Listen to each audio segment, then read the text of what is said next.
The morning sun cast long shadows across the lunar testing facility as Captain Jake Morrison read the message on his screen for the third time. His hands shook slightly as he reached for his coffee cup. The message was simple but terrifying. Earth had 72 hours to prove humanity belonged in the galaxy, or they would be banned forever. Dr. Lisa Grant hurried through the metal corridors of the facility, her footsteps echoing off the walls.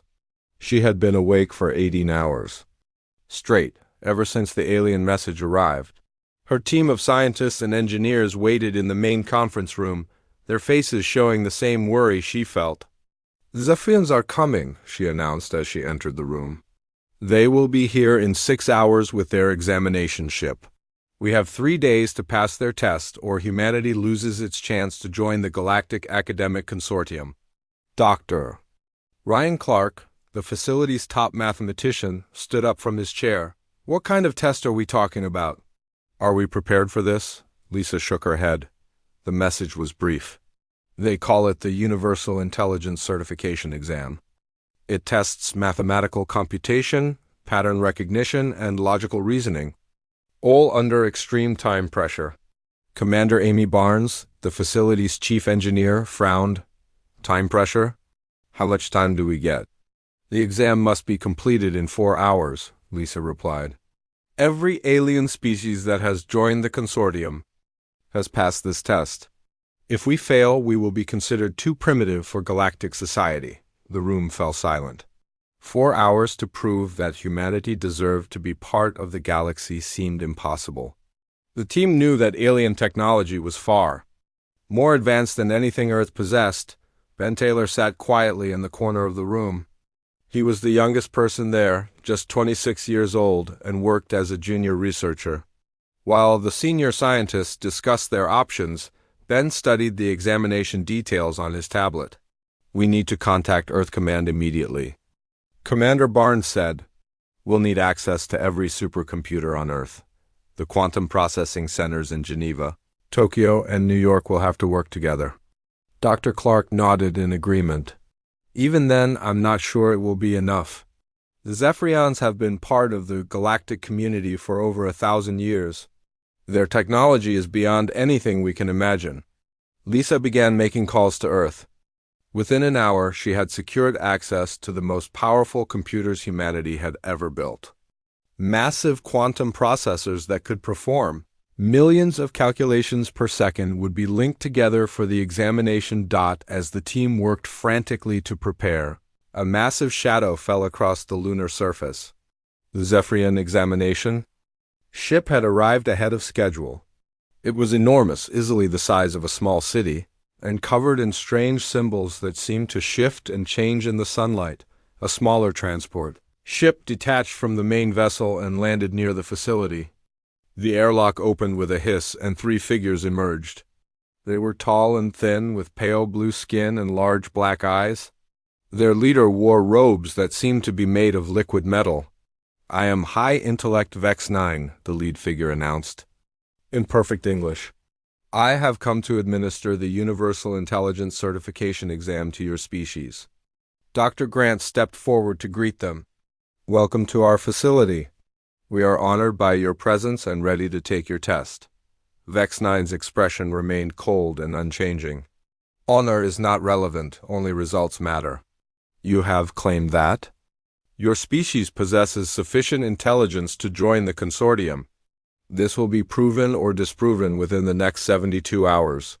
The aliens were led to the main testing chamber, where Earth's most advanced computers were being connected and calibrated. Vex 9 observed the preparations with what seemed like amusement. "Your computational devices are primitive," the alien examiner noted. "How do you expect to pass an examination that requires processing billions of variables simultaneously?" "We will do our best with what we have," Lisa replied.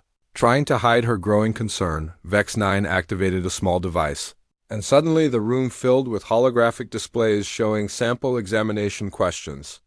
The problems appeared as complex mathematical sequences, 3-dimensional puzzles, and logic chains that seemed to go on forever. "These are simple warm-up exercises," Vex 9 explained. The actual examination will be significantly more difficult.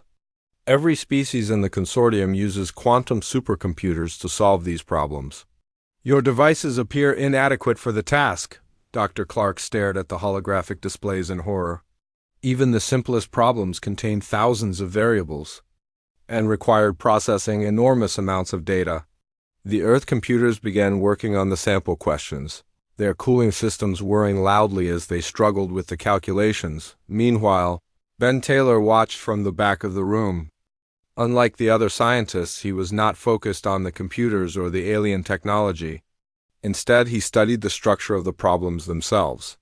Something about them seemed familiar, but he could not quite identify what it was. After an hour of processing, the Earth computers had solved only 2 of the 20 sample problems. The machines were overheating and showing signs of stress. Several cooling systems had already failed, and warning lights flashed throughout the facility. "Your equipment is failing," Vex-9 observed with obvious satisfaction. "Perhaps you should. Consider requesting additional time for your species to develop more advanced technology." "We still have 71 hours, Lisa said firmly. "We will find a way to pass your examination." The alien examiner's eyes seemed to gleam with cold amusement. Inferior species often express such optimism. "It changes nothing. The examination will proceed as scheduled." As the aliens returned to their ship for the night, Ben remained in the testing chamber. He stood before the holographic displays, studying the sample problems with intense concentration. The other scientists had given up trying to understand the questions directly, focusing instead on improving their computer systems, but Ben saw something different in the patterns. The problems were incredibly complex, but they followed certain mathematical rules that seemed oddly familiar. He had seen similar patterns before, during his advanced mathematics courses at the university. As the hours passed, Ben began to form a theory about the examination. The problems were designed to overwhelm computational systems with their complexity. But what if there was another way to approach them? What if the key was not more processing power, but a different kind of thinking altogether? The thought excited and terrified him at the same time. If he was right, humanity might have a chance after all. But if he was wrong, his species would be condemned to isolation from the rest of the galaxy. The next morning arrived too quickly for the human team. Dr. Lisa Grant had managed only 2 hours of sleep before the alarm woke her. She found her team already hard at work in the testing chamber, surrounded by banks of humming computers and tangled cables. High-intellect Vex-9 returned at exactly 9 o'clock, accompanied by 2 other Zephyrian observers. They moved with the same cold precision as the day before, their liquid metal robes flowing silently behind them. "Today you will witness a demonstration of the actual examination," Vex-9 announced. "This will help you understand the standards required for galactic membership." The alien examiner activated several devices and the room transformed. Holographic displays filled every available space, showing problems that made the previous day's samples look simple. Mathematical equations stretched across entire walls, their symbols shifting and changing in real time. 3-dimensional puzzles rotated slowly in the air, each one containing millions of interconnected parts. "These problems represent the current difficulty level," Vex-9 explained. "Each question must be solved within 30 seconds. There are 400 questions total. Perfect accuracy is required." Dr. Ryan Clark stared at the displays in disbelief. 30 seconds per question? That's impossible. Even our fastest computers would need hours for just one of these problems. Vex-9 touched another device, and suddenly the room filled with the sound of machinery. From the alien ship outside, massive quantum computers began processing the demonstration problems. The solutions appeared almost instantly, filling the holographic displays with complex mathematical proofs and logical chains. "Our computational systems solve these problems in an average of 12 seconds each," Vex-9 said with obvious pride. "The Arcturus Collective requires 15 seconds. The Lumina Federation averages 18 seconds. All species in the consortium possess similar capabilities." Commander Amy Barnes watched the alien computers work with growing despair. The processing power being demonstrated was beyond anything humanity had achieved. How long have these systems been in development? She asked. The Zephyrian computational matrix has been refined for over 800 years, Vex9 replied. Lesser species typically require several centuries to develop adequate technology. Perhaps humans should return when they have evolved sufficiently. Dr. Grant felt anger rising in her chest. We agreed to take this examination now. We will not ask for delays. The alien examiner's expression remained unchanged. As you wish. Your failure will be documented for the consortium records. While the senior scientists argued with the aliens, Ben Taylor stood quietly near the back of the room. He had been studying the demonstration problems for hours, making notes on a simple paper pad. The other humans focused on the incredible speed of the alien computers, but Ben was more interested in the problems themselves. He noticed something strange about the mathematical structures. While each problem appeared completely different, they shared certain underlying patterns. The equations followed similar rhythms, and the logic chains used comparable building blocks. It was as if all the problems were variations on a smaller set of basic themes. Dr. Clark approached one of the holographic displays and tried to work through a problem manually. Within minutes, he was lost in the complexity. There are too many variables, he muttered.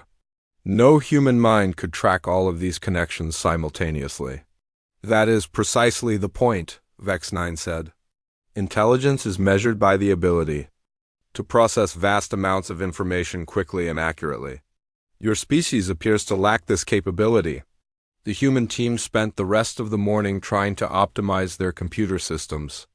They linked quantum processors from 3 continents, creating a network that represented the pinnacle of human technology.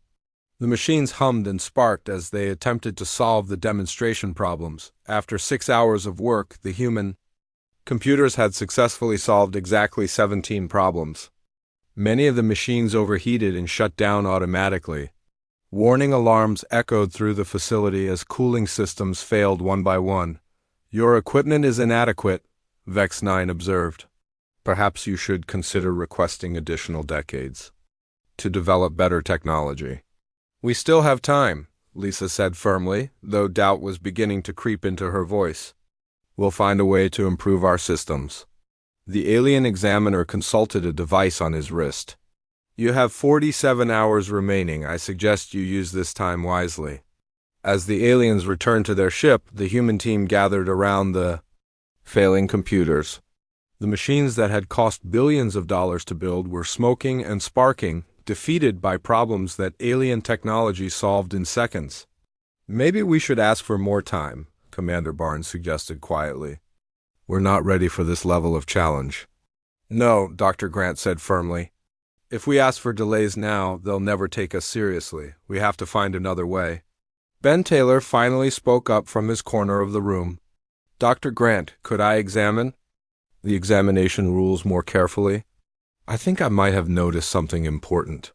Lisa looked at the young researcher with surprise. Of course, Ben. Any fresh perspective might help at this point. Ben approached the holographic displays, showing the examination specifications. He read through the formatting rules, time limits, and accuracy requirements.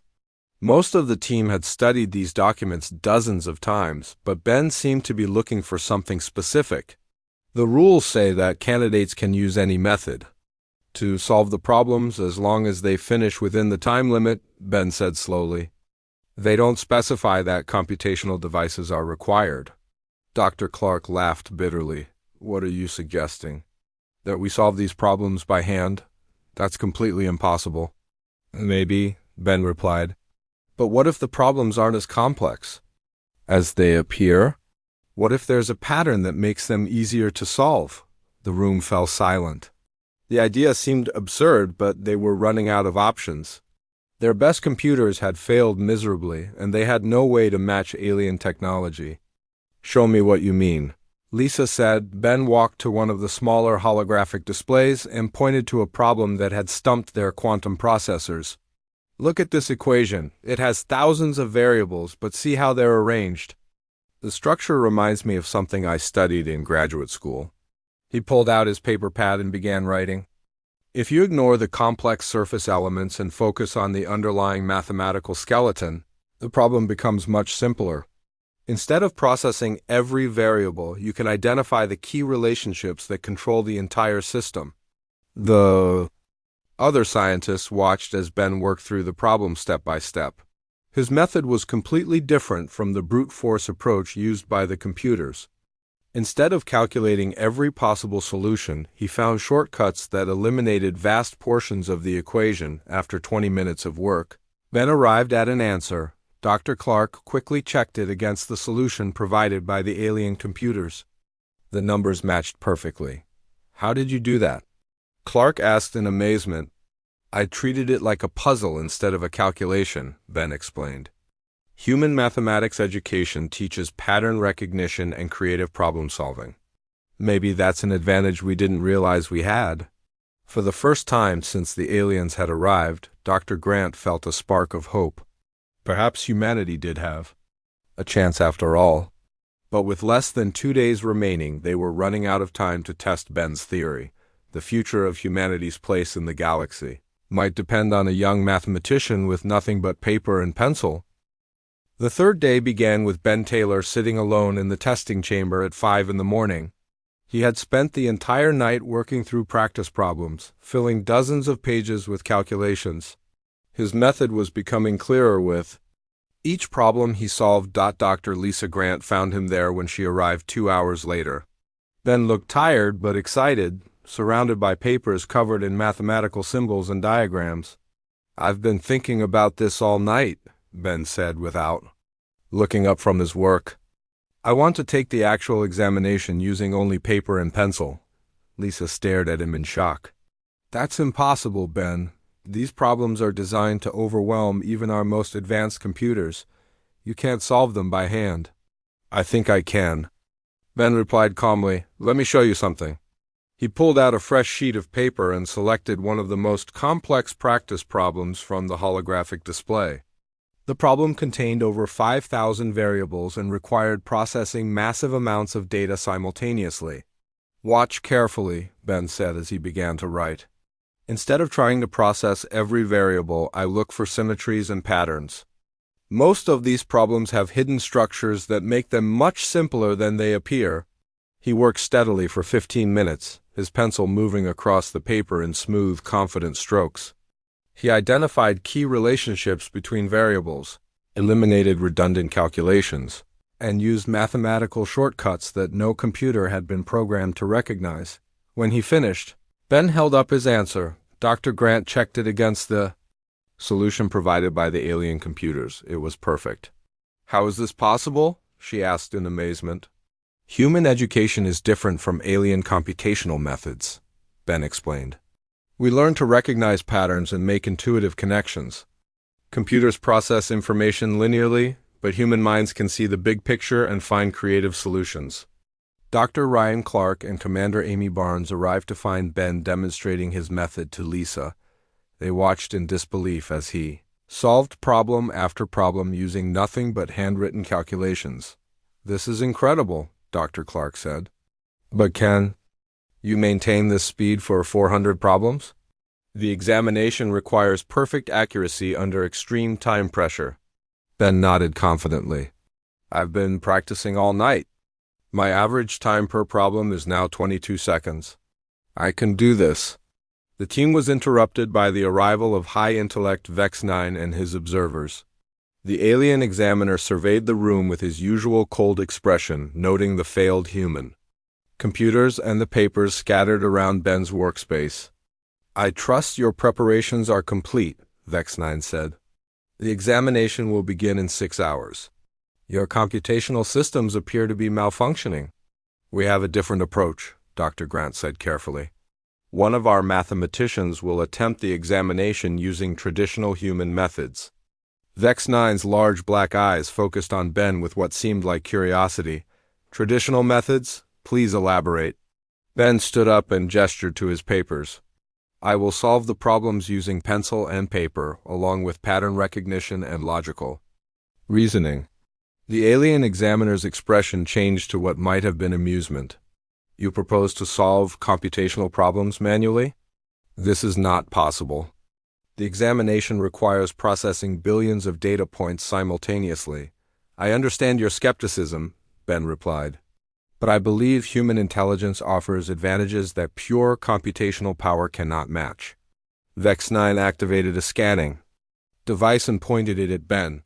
You must be concealing technological assistance. No organic brain could solve these problems without computational aid. The scanner beeped and displayed results that clearly showed Ben carried no hidden devices. He was exactly what he appeared to be, a human with paper, pencil, and a simple calculator. This is fascinating, Vex 9 said, his voice showing interest for the first time. You truly believe you can match the performance of quantum supercomputers using only organic cognition? I don't need to match their performance, Ben explained. I just need to solve the problems correctly within the time limit. My method is different, but it's effective. The alien examiner studied Ben carefully. Very well, you will be permitted to attempt the examination using your primitive methods. However, failure will result in permanent exclusion from the consortium. Dr. Grant felt her heart racing.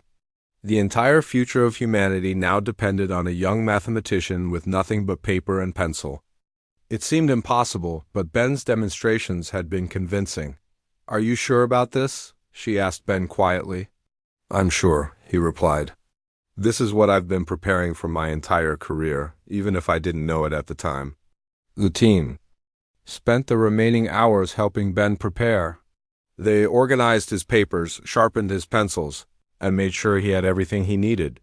Dr. Clark quizzed him on advanced mathematical concepts, while Commander Barnes ensured the testing environment was comfortable. As the examination time approached, more alien observers arrived from the consortium ship. Word had spread quickly through the galactic community about the human, who planned to challenge their technological supremacy using only primitive tools. Ben remained calm and focused. He reviewed his notes one final time, practicing the pattern recognition techniques that had served him so well. He had identified the mathematical principles that governed the examination problems, and he was confident in his ability to apply them under pressure.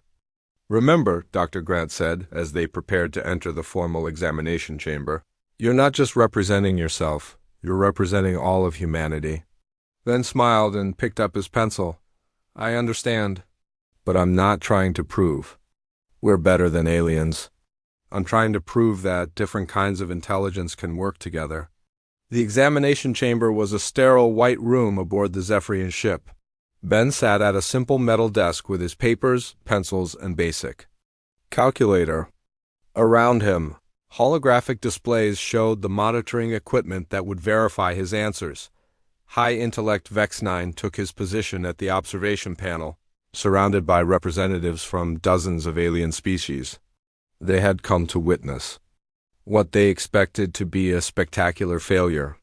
The examination will begin in 60 seconds, Vex 9 announced. 400 problems, 30 seconds each. Perfect accuracy required. Do you have any final questions? Ben looked around the room at the assembled aliens, then at his human colleagues watching through the viewing window. He felt calm and ready. No questions, he said simply. I'm ready to begin.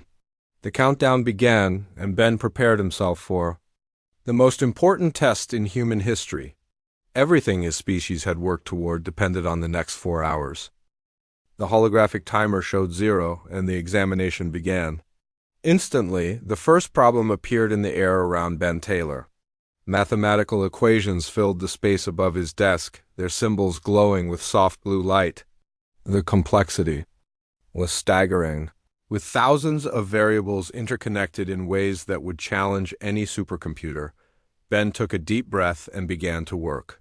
His pencil moved across the paper with steady confidence as he identified the key patterns within the problem. While the alien observers expected him to struggle with the overwhelming data, Ben simply ignored the parts that didn't matter. High-intellect Vex 9 watched from the observation panel, his large black eyes fixed on the human mathematician around him. Representatives from dozens of alien species leaned forward in their seats, waiting for the inevitable failure. "28 seconds, Vex9 announced as Ben finished writing his answer. "Checking solution now." The alien verification system processed Ben's handwritten response. A moment later, a green light appeared on the holographic display. The answer was correct. A murmur ran through the observation deck. The assembled aliens had expected the human to fail on the first problem, but Ben had solved it with 2 seconds. To spare, the second problem appeared, even more complex than the first. This one involved three-dimensional geometry with millions of intersecting surfaces. Ben studied it briefly, then began sketching simple diagrams on his paper. He broke the complex shape into basic geometric forms, solving each piece separately before combining them into a final answer. 26 seconds, Vex9 called out. "Solution verified." Correct. Double quotes. Dr. Lisa Grant watched from the human observation window, her heart pounding with nervous excitement. Ben was maintaining his pace, but 400 problems lay ahead. Could he keep this up for nearly 4 hours? The third problem dealt with quantum probability calculations that required processing billions of possible outcomes. The alien computers would normally brute force calculate every possibility, but Ben took a different approach. He identified the mathematical symmetries that made most calculations unnecessary. Reducing the problem to a simple equation he could solve in his head. 24 seconds. Correct, Vex9 announced, and for the first time, there was a note of surprise in his voice. By the 10th problem, the alien observers were whispering among themselves. Ben had solved every question correctly, and his speed was actually increasing as he warmed up. His method was unlike anything they had ever seen. "How is he doing this?" asked a representative from the Arcturus Collective, her crystalline body glowing with agitation. "Our supercomputers require full processing power to solve these problems." "He appears to be using pattern recognition," replied an energy being from the Lumina Federation. "Instead of calculating every variable, he identifies the essential relationships." Ben continued working, unaware of the growing excitement in the observation deck. Each problem presented a new challenge, but his approach remained consistent. He looked for the underlying mathematical structure, ignored redundant information, and used human intuition to find shortcuts that no computer had been programmed to discover. Problem 50 involved a complex logic chain with over 10,000 interconnected statements. The alien computers would need to evaluate every possible truth combination, but Ben recognized it as a variation of a classic philosophical paradox. He solved it by identifying the key logical contradictions that made most of the chain irrelevant. 18 seconds, correct? Vex9 announced, his voice now showing clear amazement. Dr. Ryan Clark watched Ben work and began to understand the young mathematician's method. "He's not trying to match the computers," Clark whispered to Dr. Grant. "He's playing a completely different game." As the examination continued, Ben's confidence grew. Each problem confirmed his theory about the hidden patterns in the test. The problems appeared impossibly complex, but they were built from basic mathematical principles that any human graduate student would recognize. Problem 100 involved analyzing a massive dataset about galactic trade routes. The alien computers would process every transaction individually, but Ben saw that the data followed predictable economic patterns. He calculated the answer using simple statistical methods, finishing in just 20 seconds. The alien observers were now openly discussing what they were witnessing. Representatives from species across the galaxy watched in fascination as a human with primitive tools consistently outperformed their most advanced technology. "This changes everything," whispered a delegate from the Zephyrian Empire. "If organic intelligence can match computational power, we may need to reconsider our entire approach to problem solving." Ben reached the halfway point of the examination with time to spare. His papers were covered with calculations, diagrams, and notes, but he showed no signs of fatigue. If anything, he seemed to be enjoying the challenge. Problem 200 was a puzzle involving multidimensional space that required visualizing structures in 12 dimensions. The alien computers would map every possible configuration, but Ben used his human imagination to understand the essential relationships. He sketched simple two-dimensional diagrams that captured the key principles, then extrapolated to the higher dimensions. 22 seconds. Correct, Vex9 announced, his voice filled with wonder. High intellect Vex9 found himself leaning forward in his chair, completely absorbed in Ben's performance. The human was solving problems that had been designed to demonstrate alien superiority, and he was making them look easy. As the examination entered its final phase, Ben's method became even more apparent. He had transformed the test from a computational challenge into a pattern recognition exercise. His human education, with its emphasis on understanding and creativity, had given him advantages that pure processing power could not match. Problem 350 involved a complex simulation of stellar formation that required modeling billions of particles over millions of years. Ben studied the problem briefly, then began writing equations that described the basic physical principles. Governing star birth? He ignored the detailed particle interactions and focused on the underlying physics. 19 seconds. Correct, Vex9 announced. Dr. Grant could hardly believe what she was seeing. Ben was not just passing the examination, he was excelling at it. His approach had turned the tables on the alien observers, who now watched in amazement as human intelligence proved itself equal to their finest technology. The final 50 problems flashed by in a blur of calculations and solutions. Ben maintained his pace, solving each challenge with the same methodical approach. He identified patterns, exploited symmetries, and used human intuition to find elegant solutions to apparently impossible problems. As the last problem appeared. On the holographic display, the entire observation deck fell silent. Ben studied the final challenge, a massive equation that combined elements from every previous problem. It was designed to be the ultimate test of computational power. Ben smiled and began to write. This problem was simply a combination of all the patterns he had already identified. Within 25 seconds, he had written his final answer. Solution verified, Vex9 announced in a voice filled with awe. Examination complete. Perfect score achieved. The observation deck erupted in amazement as beings from across the galaxy tried to understand what they had just witnessed. A human, with nothing but paper and pencil, had achieved something that was supposed to require the most advanced technology in the universe. The examination chamber fell completely silent as the final verification light turned green. Ben Taylor set down his pencil and stretched his tired fingers. Around him, holographic displays showed his perfect score, 400 problems solved. Correctly with time to spare, high-intellect Vex9 stared at the results display for several long moments, as if he could not believe what he was seeing.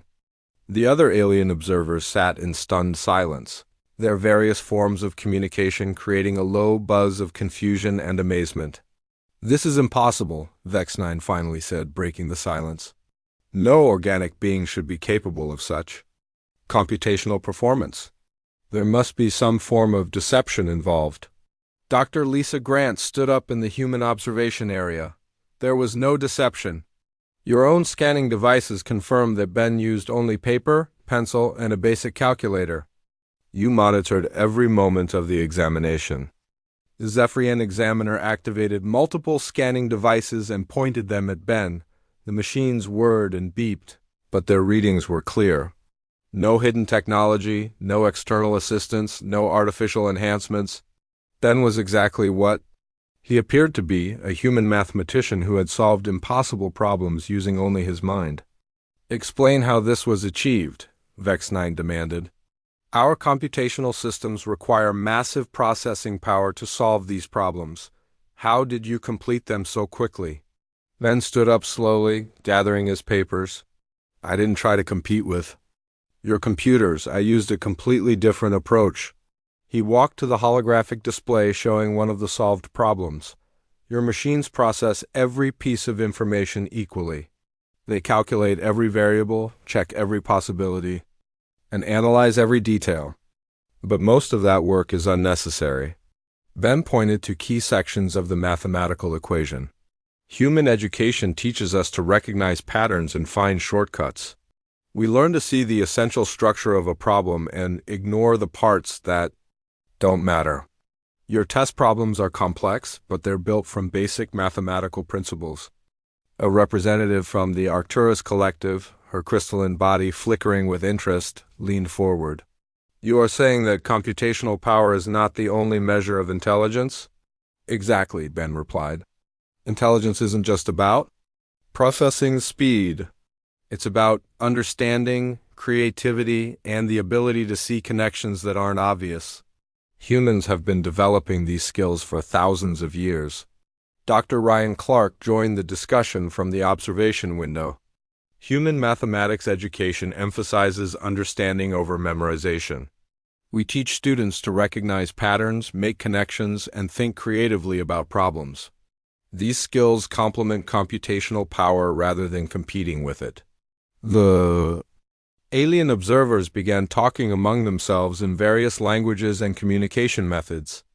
The crystalline beings created musical tones, the energy entities pulsed with different colors, and the more traditional aliens spoke in hushed voices. Vex 9 remained silent for several minutes, studying the examination results and Ben's handwritten solutions. Finally, he looked up with what might have been respect in his large black eyes. The examination has been completed successfully, he announced formally. The human species has achieved a perfect score and demonstrated sufficient intelligence for full membership in the Galactic Academic Consortium. The human observation area erupted in celebration. Dr. Grant hugged Commander Amy Barnes while Dr. Clark pumped his fist in the air. They had done it. Humanity had earned its place among the stars, but the celebration was interrupted by an unexpected question from the Lumina Federation representative. Would this human be willing to teach his methods to other species? We are interested in learning alternative approaches to problem solving. Ben looked surprised by the request. Of course. I'd be happy to share what I know.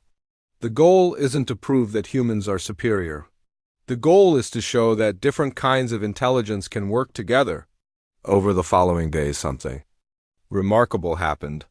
Representatives from species across the galaxy requested demonstrations of human problem-solving techniques.